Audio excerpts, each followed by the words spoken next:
Good morning, and thank you for joining us today. I am not Alex Villanueva. My name is John Satterfield. I'm the captain of Sheriff's Information Bureau. And today our order of speakers will be Sheriff of Los Angeles County, Alex Villanueva, and the captain of Lomita Sheriff Station, James Powers. After they speak, we'll open it up for some questions. And then after all of that, the sheriff will transition to Spanish. Now it's my honor to introduce Sheriff of Los Angeles County, Alex Villanueva.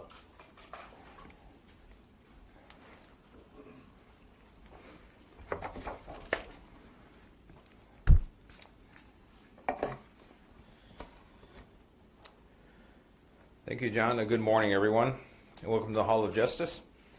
This is the headquarters for the LA County Sheriff's Department.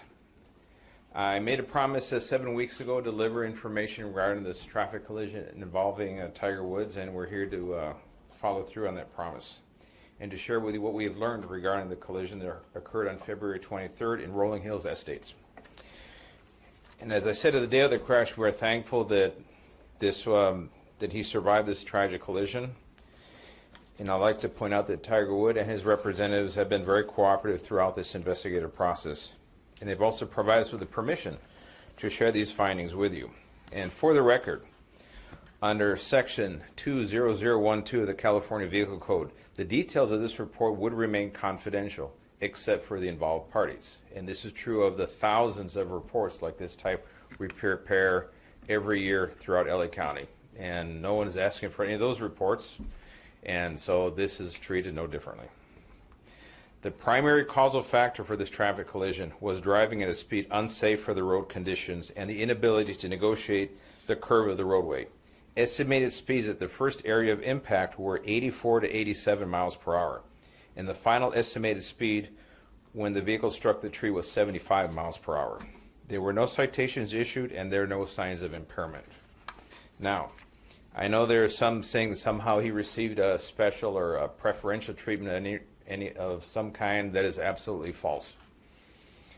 There was no signs of impairment. Our primary concern, once we obviously at the scene of the collision, was his safety. And this is where you have to switch gears and make sure the person can survive and receives the medical care they need. And the fire department, paramedics, and that's why he was taken to a trauma center, because he obviously had a compound fracture to a leg and it was life-threatening injuries. So I know there's a lot of experts who claimed, or drug recognition people said, oh, they should have drawn blood or done this or done that. And without the signs of impairment, we don't get to the point where we can actually author a search warrant and develop the probable cause to get that and execute that search warrant. So that did not happen, and that is not preferential treatment that would occur in any collision of this type based on these circumstances. And past history does not get you the elements you need to establish that probable cause. So I'll leave it at that. So now let me introduce Jim Powers, who's the captain of Lomita Sheriff Station.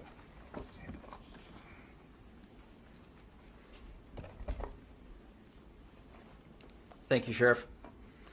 Thank you for having me here. Good morning. I'm here to discuss some of the details of the traffic collision that occurred on Tuesday, February 23rd of this year at approximately 7:12 in the morning on Hawthorne Boulevard in the city of Rolling Hills Estates, involving Mr. Tiger Woods. I'd like to first introduce the deputies that were involved in this investigation. The first responding deputy is Deputy Carlos Gonzalez, who is to my right. Also Deputy Justin Smith, who is involved in the investigation after the fact, and the lead investigator, Detective Johann Schlogel, and then Sergeant Michael Downing from Traffic Services Bureau was involved in the evaluation of the data recorder of the vehicle. So upon our arrival, when Mr. Woods was involved in the collision, we responded. The vehicle was off the roadway and on its side. Mr. Woods was still inside the vehicle, his seatbelt was still worn, and the airbags had deployed. Mr. Wood appeared injured. Based on his appearance, and to prevent further injury, we waited for the paramedics to arrive to remove him from the vehicle and transport him to the hospital. There should be a slide of an aerial view. The median is depicted on the slide where the first area of impact was. There's a sign on the median that was the second area of impact, which is depicted by red dots. And then the third area of impact was on the west curb on the opposite side of Hawthorne Boulevard. And then the fourth area of impact was a tree west of the curb off the roadway, approximately 71 feet. And the blue dot that's indicated there is where the point of rest where the vehicle was. The impact of the vehicle when it hit the tree caused the vehicle to go airborne and do a somewhat pirouette, landing on its side. The follow-up investigation after the fact, as the sheriff indicated, there was no evidence of any impairment. There was no odor of alcohol. There were no open containers in the vehicle. And there were no narcotics or any evidence of medication in the vehicle or on his person. In this situation, the question was asked about, did we conduct field sobriety tests? Due to his injuries and the traumatic nature of his injuries, it would not be appropriate to do any type of field sobriety test. I will say that Tiger Woods and his management team have been in communication with us and have been throughout this entire event and have cooperated with any of our follow-up investigation questions and have responded to any of our questions and or concerns. The event data recorder was investigated, and on March 1st, we examined that data recorder after obtaining a search warrant that was signed by Judge Tony Cho of the Torrance Courthouse.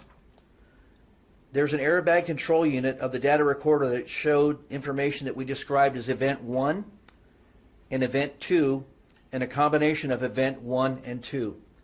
Those events are areas of impact that was recorded by the recorder. The airbags were deployed, and each event shows a 5-second window, and the combination of both events show a 7-second window prior to the collision and up to the collision. The event data recorder showed speeds ranged from 82.02 miles per hour to 86.99 miles per hour and back down to 68.35 miles per hour. A second reading of this event data recorder is the acceleration pedal percentage, which is the pressure applied to the accelerator pedal during the collision.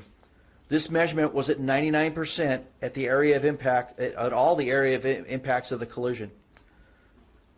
The data recorder also recorded braking. There was no evidence of braking throughout this collision. It is speculated and believed that Tiger Woods inadvertently hit the accelerator instead of the brake pedal, causing that 99% rating on the accelerator pedal.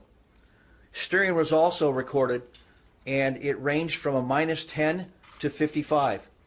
And this is on a 360-degree circular model. So it indicates that steering was made from the left and to the right, and it's believed that this could be from trying to correct from the impacts and also the impacts itself throughout the collision. Again, the estimated speeds of impact were 84 to 87 miles per hour at the median. 84, and then at the impact of the west curb line, it's estimated the speed was about 75 miles per hour. And these are estimated speeds based on the recordings from the data recorder. The cause of the collision is determined by the statements of the parties involved, any independent witnesses, facts of the scene and roadway, and the opinions of the traffic investigators. There were no independent witnesses of this collision, and the primary cause was driving at a speed unsafe for the road conditions and the inability to negotiate the curve of the roadway. No citation was issued, and there were no independent witnesses and no observations by a peace officer which would support the issuance of a citation. And that's all I have, and if you have any questions, we welcome them. So do you want to answer, or does the sheriff want to ask first? Are you Ask good a with him? question, that's fine. Captain, thank you, Elizabeth. Captain, was there any evidence of distracted driving? I mean, did you check his phone for any texting or anything like that? We did not check his phone for texting, and there was really no need to do that. And so there was no other evidence. The only associated factor, well, there's two factors: the speed and the failing to maintain the straight course of the curvature of the roadway. That's it. There's nothing from the cell phone to indicate any type of distracted driving. So there was no texting or phone calls or anything around that time? Not to our knowledge.